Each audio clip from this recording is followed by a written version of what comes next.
Mike Hanna is joining us now live from the opposition stronghold Benghazi. And Mike, confirmation of the first Predator drone strike in Libya.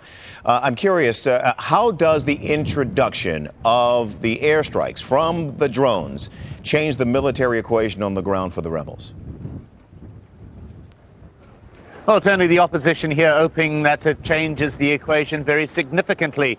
They have been calling on NATO for a period of time now to step up its operations against Gaddafi forces. NATO, for its time, has freely admitted that part of its problem is not getting sufficient information on the ground, firstly, and secondly, not being able to strike from altitudes low enough to be able to see the targets clearly. Now, the introduction of these Predator drones into this theater of conflict has removed, to an extent, both those issues. As a reconnaissance vehicle, they are able to fly very low, up to 2,000 feet below the ground, much more precise identification of targets. As a strike weapon, once again, they can strike from a low altitude, unlike the aircraft that have been striking from between 20 to 30,000 feet above the ground. These drones can be striking from 2,000 feet. Once again, a clear identification of missile and a higher probability of striking the target. So these reports now that the drone has been deployed, they were for the past few days,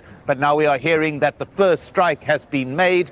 Welcome news for the leadership here in Benghazi, and also supporting their position that what is needed is low-level strikeability and low-level reconnaissance, Tony. And Mike, one more on MISURATA. The Libyan deputy foreign minister, in his statement, suggested that that there's a chance that the fighting would be left to the tribes. Who are these tribes, and are we in part talking about mercenaries from other countries?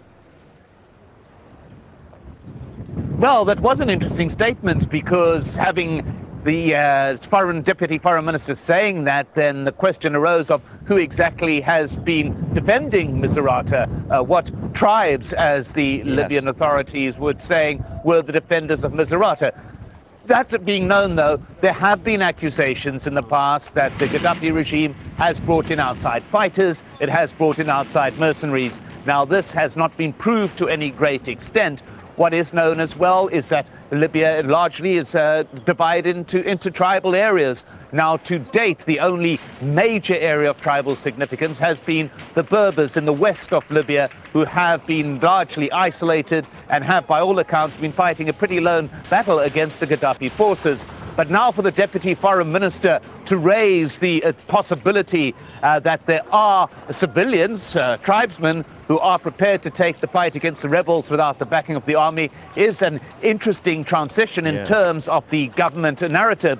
But also, very quickly, Tony, what that does carry with it is an implication that the fighting there was largely in these unidentified tribes and the defenders of MISURATA, the pro-democracy rebels, and that the Libyan army was there as some kind of intervention force to keep them apart.